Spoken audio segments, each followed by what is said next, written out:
ഓം ശാന്തി.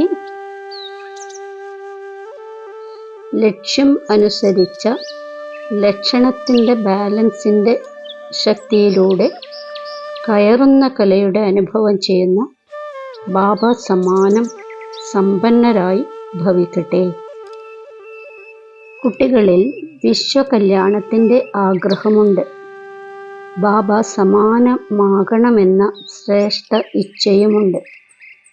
എന്നാൽ ലക്ഷ്യം അനുസരിച്ച ലക്ഷണം ഏതാണോ സ്വയമിലും സർവരിലും കാണപ്പെടേണ്ടത്, അതിൽ വ്യത്യാസം കാണുന്നുണ്ട്.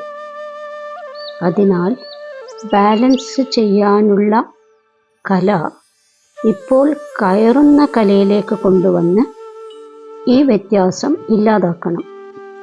സങ്കല്പം ഉണ്ട്, പക്ഷേ ദൃഢതയോടെയുള്ള സങ്കല്പമായിരിക്കണം. എങ്കിൽ ബാബ സമാനം സമ്പന്നമാകാനുള്ള വരദാനം പ്രാപ്തമാകും.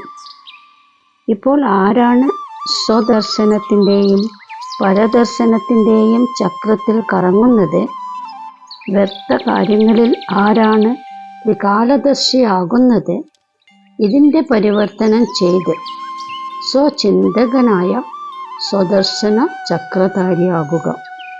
ഓം ശാന്തി.